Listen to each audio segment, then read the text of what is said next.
Hi everyone, welcome back for episode 3 of our journey together here.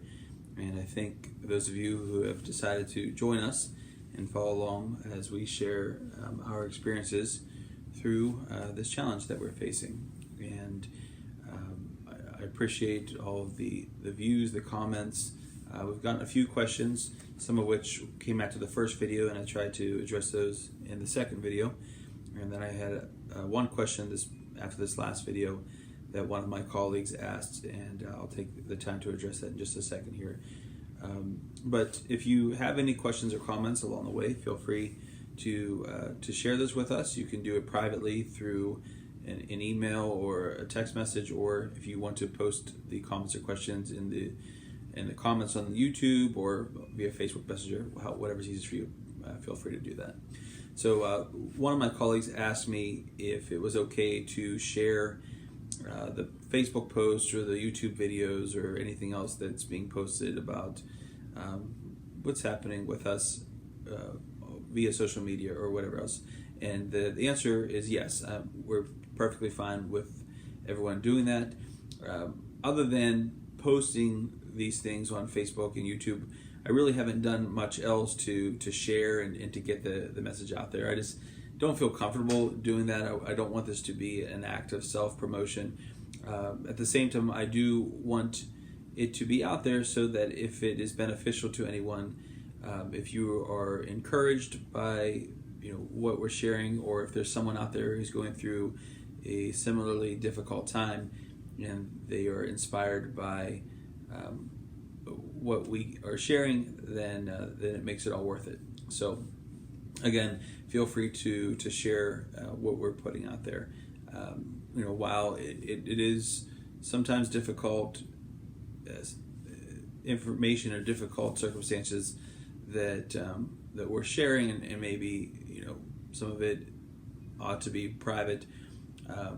What we discuss in these videos, we talk about ahead of time, and we feel comfortable enough putting it out there, so you shouldn't have any qualms about sharing it. So I just wanted to start with that. There isn't a whole lot of new information that we're going to share today, but I do have a little bit of updates, which is why we wanted to make this next video.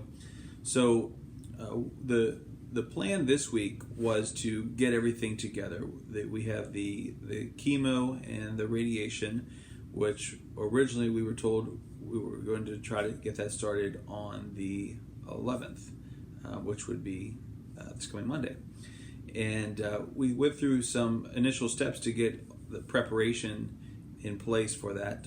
I was fitted for this radiation mask, and the team of radiation oncologists were to be putting together a plan.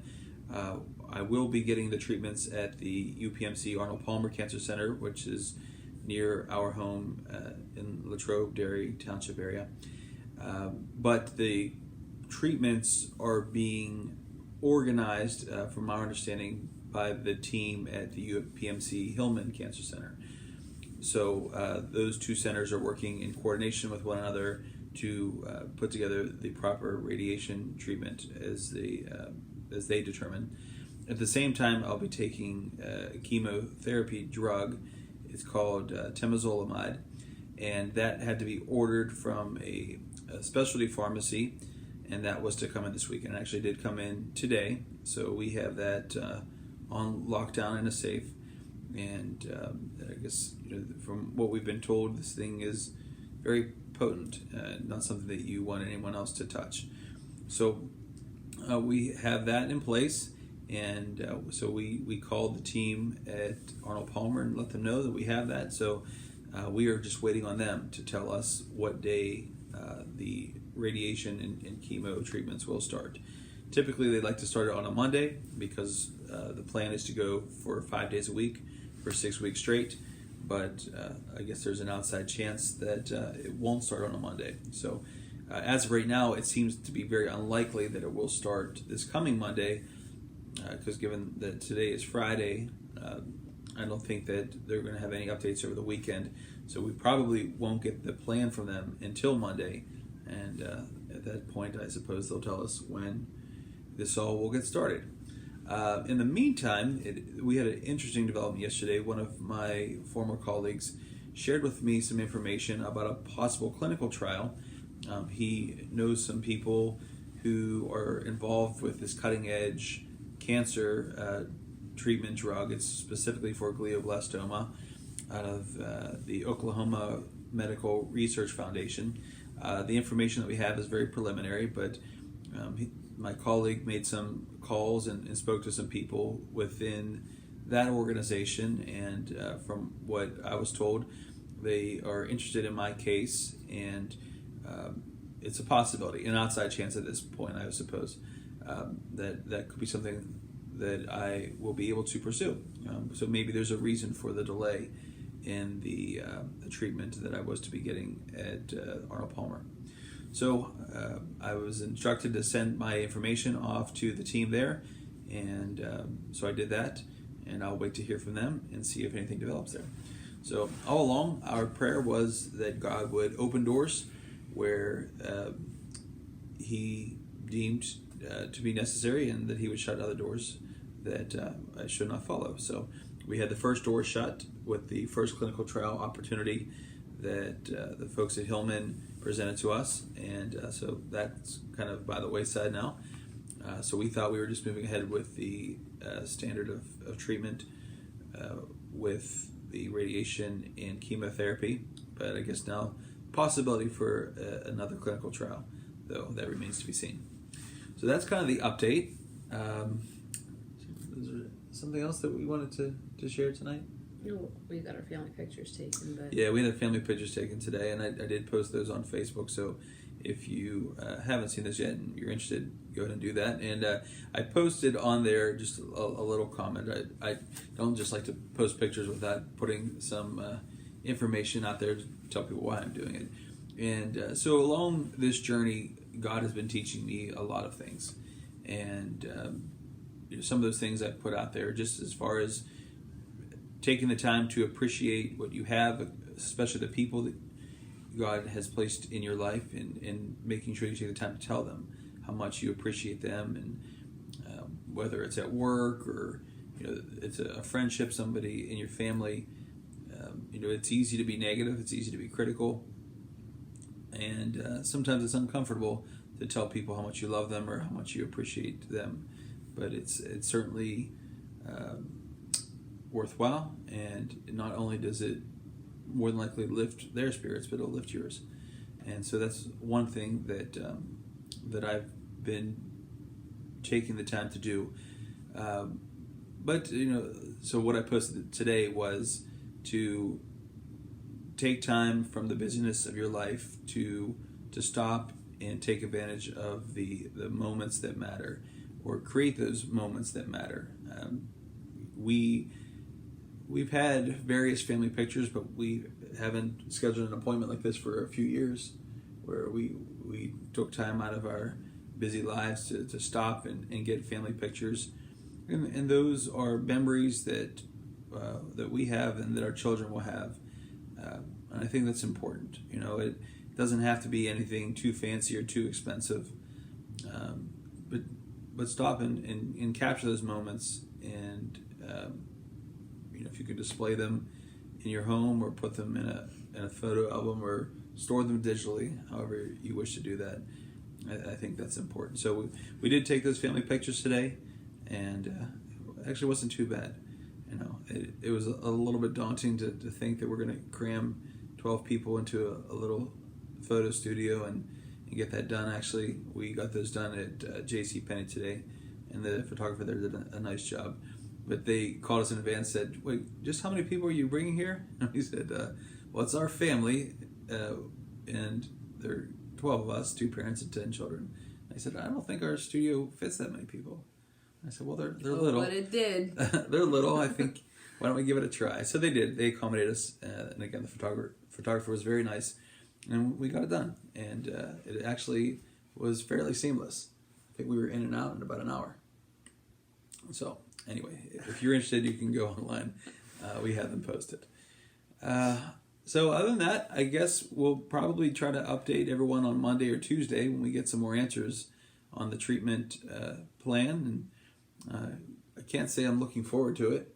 Particularly, I'm not looking forward to what they tell me is likely to come with the sickness and, the radiation burns and all that kind of stuff. But yeah, but like to me, at least it's better than what's going on right now, because it feels like right now, since the removal, that's just growing. And so if you take the chemotherapy and radiation, at least it's like stunning it. Like it's doing something, I'm hoping, productive, as opposed to just like now it's just been doing what?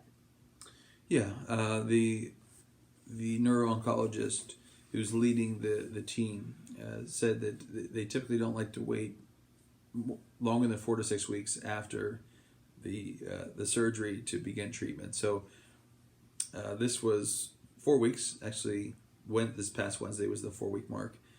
So obviously we make it the next Wednesday. We're at the 5-week mark. So we don't want to go too much longer without attacking the cancer cells that remain in there. And so that's what's happening. But in the meantime, I'm doing the best that I can to take natural approaches, give my body good nutrients, building my immune system.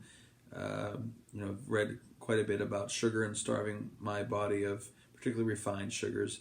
So I'm doing that. And I'll say one more thing tonight, because I don't want to go too long on these videos, but plenty of people have been sending me information about research that they found, whatever, and I welcome that. I certainly read over everything carefully. I know there are a lot of different natural health approaches, and natural health is an area of interest of mine and something that I've been into for over 10 years in reading a lot of that. So we've decided to stick with the standard medical model of treatment, because not only are these people experts in their field, but these are the people to whom I will turn in the event of another emergency, another seizure, another tumor that needs to be removed, and they're going to be monitoring it closely. So I'm trusting that God is going to use whatever means that are necessary to attack this cancer. So whether it is the chemotherapy, radiation, if it's eating well, if it is some other type of clinical trial or a natural approach, our God is great, and there's nothing that's going to limit him and his ability to heal or not to heal. But I'm fine with whatever his decision is, and I hope to have as many years as possible on this earth to do what he wants me to do. So that's that, and I'm going to end again tonight with Scripture. So, and this one came to me just a little bit ago, and it's from Jeremiah 29, verse 11. And I always have to pause and consider, when we look at the Bible, when we look at the Scripture verses, the verses were written for a particular audience within a particular context. And so with this one with Jeremiah, this was written for the Israelites, and talking about their capture in Babylon and the 70 years that they were spending there. And so Jeremiah was a prophet, and God was giving him a word. But there are certain ways in which, even though it was written for those people at that time, there's application for us, because let me read it first, and then I'll just go into a little bit of that. So the verse, again, Jeremiah 29:11 says, "For I know the plans I have for you, declares the Lord, plans for welfare and not for evil, to give you a future and a hope." And even though that was written then for them at that time, I do know that God has his plans for me, for my future, and that gives me great hope. And so that's that. I hope you all have some time to enjoy the weekend with your families and with your friends, and try to get away from all the distractions that are out there. I know it's going to be a cold one, especially for those who are living in this area. But again, make the most of it. Enjoy your time before you have to go back to work on Monday, if that's what your schedule is like. So have a good night. You want to say anything? Good night. Good night. All right. God bless. Bye.